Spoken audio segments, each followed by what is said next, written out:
കോഴിക്കോട് ജില്ലയിൽ അനേകം വർഷങ്ങളായി പ്രവർത്തിച്ചു വരുന്ന ഒരു സ്ട്രോക്ക് കെയർ സെന്ററാണ് നമ്മുടേത്. ഇവിടെ വരുന്ന ഓരോ സ്ട്രോക്ക് രോഗിക്കും ഏറ്റവും കുറഞ്ഞ സമയത്തിനുള്ളിൽ ഏറ്റവും മികച്ച സ്ട്രോക്ക് ചികിത്സ ലഭ്യമാക്കുക എന്നുള്ളതാണ് നമ്മുടെ ലക്ഷ്യം. സ്ട്രോക്ക് അഥവാ ബ്രെയിൻ അറ്റാക്ക് എന്ന് പറയുന്നത് തലച്ചോറിലേക്കുള്ള രക്തപ്രവാഹത്തിൽ ഉണ്ടാകുന്ന തടസ്സം മൂലം തലച്ചോറിനുണ്ടാകുന്ന ഡാമേജ് കൊണ്ടുണ്ടാകുന്ന പ്രശ്നങ്ങളാണ്.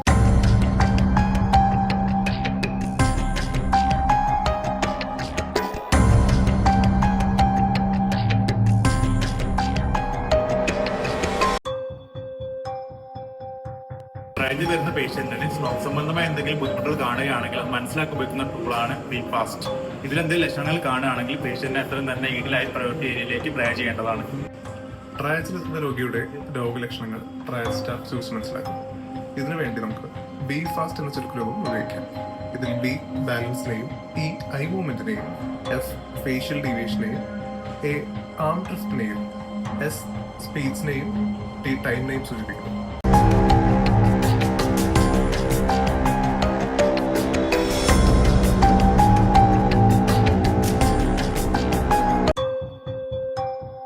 ട്രയൽ സ്റ്റാഫ് സ്ട്രോക്ക് ഐഡന്റിഫൈ ചെയ്ത് ഏരിയയിലേക്ക് നമ്മൾ പേഷ്യന്റിനെ ഹൈ പ്രയോറിറ്റി ഏരിയയിൽ റിസീവ് ചെയ്യുന്നു. വീക്ക്നെസ് ഇല്ലാത്ത കയ്യിൽ കാനലേറ്റ് ചെയ്ത് ന്യൂറോ ഇൻവെസ്റ്റിഗേഷൻ എത്രയും പെട്ടെന്ന് തന്നെ ലാബിലേക്ക് നമ്മൾ സെൻഡ് ചെയ്യുന്നു.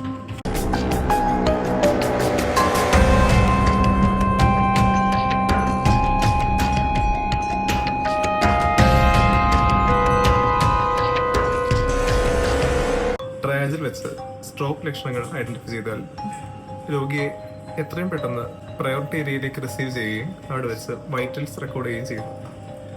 ഉടൻ തന്നെ ഒരു ഡോക്ടർ രോഗിയെ പരിശോധിച്ച് detail history, physical examination, neurological examination എന്നിവ ചെയ്യുന്നതോടൊപ്പം NIHSS സ്കോറിംഗ് കൂടെ രേഖപ്പെടുത്തേണ്ടതാണ്.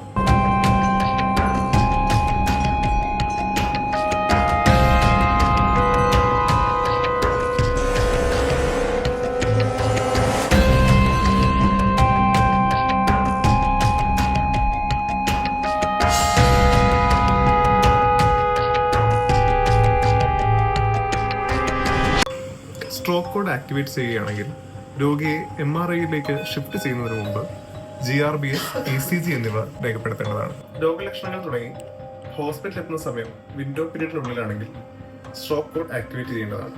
ഇത് പബ്ലിക് അനൗൺസ്മെന്റ് സിസ്റ്റത്തിലൂടെ ED, reception, neurology OPD, radiology department, PRO, ICU എന്നിവിടങ്ങളിൽ അനൗൺസ് ചെയ്യപ്പെടുന്നു.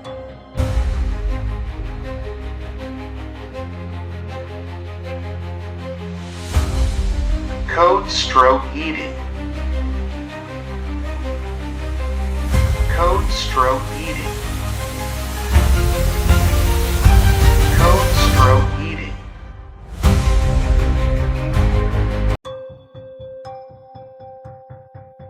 സ്ട്രോക്ക് കോഡ് വിളിക്കുമ്പോൾ EDയിലേക്കുള്ള വാർഡ് ബോയ് എത്രയും പെട്ടെന്ന് EDയിൽ എത്തുകയും പേഷ്യന്റിനെ MRIയിലേക്ക് ഷിഫ്റ്റ് ചെയ്യേണ്ടതുമാണ്. തുടർന്ന് MRI എടുത്ത ശേഷം പേഷ്യന്റിനെ എത്രയും പെട്ടെന്ന് EDയിലേക്ക് ഷിഫ്റ്റ് ചെയ്യേണ്ടതാണ്. സ്ട്രോക്ക് വിൻഡോ പീരീഡുള്ള പേഷ്യന്റ് MRIക്ക് പോകുമ്പോൾ സ്റ്റാഫ് നിർബന്ധമായി കൂടെ പോകേണ്ടതാണ്.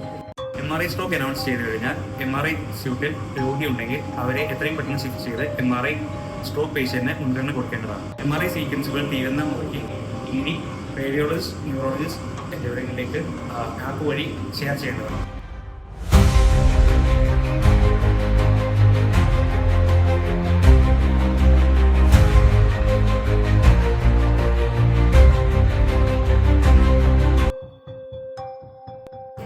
സ്ട്രോക്കിന്റെ ഇനീഷ്യൽ സീക്വൻസിൽ ഒരു വിൻഡോ പീരീഡിലുള്ള സ്ട്രോക്കിന്റെ ലക്ഷണങ്ങൾ കാണിക്കുകയാണെങ്കിൽ രോഗിയുടെ ബന്ധുക്കളോട് ഇതിനെപ്പറ്റി വിവിധ ചികിത്സാ രീതികളെ പറ്റിയും PROയുടെ സാന്നിധ്യത്തിൽ പറഞ്ഞു മനസ്സിലാക്കേണ്ടതാണ്. ഇൻസ്റ്റാൻഡേഴ്സിനോട് ഇവിടുത്തെ ചികിത്സാ ചെലവുകളെ പറ്റിയും ഇൻഷുറൻസ് സാധ്യതകളെ പറ്റിയും PRO പറഞ്ഞു മനസ്സിലാക്കേണ്ടതാണ്.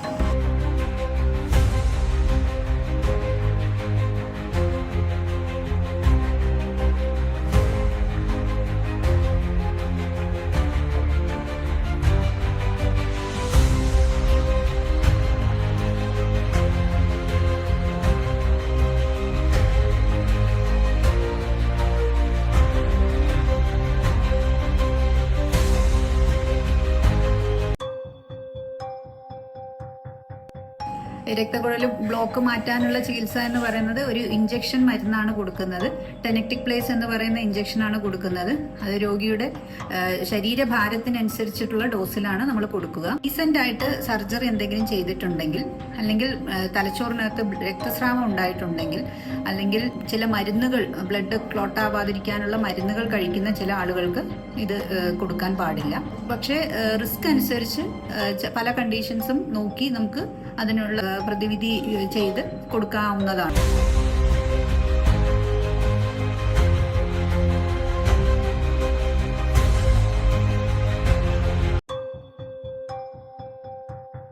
നമ്മൾ സ്കാൻ ചെയ്തു, രക്തക്കുഴൽ ബ്ലോക്ക് ഉണ്ട്, സ്ട്രോക്ക് ആണ് എന്ന് കണ്ടുപിടിച്ചു കഴിഞ്ഞാൽ ടെനക്റ്റിക് പ്ലേസ് എന്ന് പറയുന്ന ഇഞ്ചക്ഷൻ കൊടുക്കണം. അപ്പൊ കൊടുക്കുന്നതിന് മുമ്പായിട്ട് BP കൂടുതലാണെങ്കിൽ കൊടുത്തു കഴിഞ്ഞാൽ ബ്ലീഡിംഗ് കോംപ്ലിക്കേഷൻസ് കൂടുതലായിരിക്കും. അതുകൊണ്ട് BP ഒരു 180 താഴെ കൊണ്ടുവന്നതിന് ശേഷമാണ് നമ്മൾ കൊടുക്കേണ്ടത്. ത്രോംബലൈസ് ചെയ്ത് കഴിഞ്ഞാൽ ക്ലോസ് ആയി BP ഷുഗർ എല്ലാം മോണിറ്റർ ചെയ്ത് പേഷ്യന്റിന് ഉണ്ടാകുന്ന ചേഞ്ച്, ന്യൂറോളജിക്കൽ പ്രോബ്ലം കൂടുന്നുണ്ടോ, ബ്ലീഡിങ്ങിന്റെ സിംറ്റംസ് കാണുന്നുണ്ടോ എന്നുള്ളത് നോക്കാൻ വേണ്ടിയിട്ടാണ് നമ്മൾ 24 മണിക്കൂറും ICUവിൽ അഡ്മിറ്റ് ചെയ്ത് നോക്കുന്നത്. അതിനുശേഷം CT സ്കാനും കൂടി ചെയ്ത് ബ്ലീഡിംഗ് എന്തെങ്കിലും ഉണ്ടോ എന്നുള്ളത് നോക്കി, ഇല്ല എന്നുണ്ടെങ്കിൽ പിന്നീട് തുടർന്നുള്ള ചികിത്സയ്ക്കായിട്ടുള്ള ബ്ലഡ് ക്ലോട്ട് ആവാതിരിക്കാനുള്ള ടാബ്ലറ്റ്സ് സ്റ്റാർട്ട് ചെയ്യുന്നതായിരിക്കും.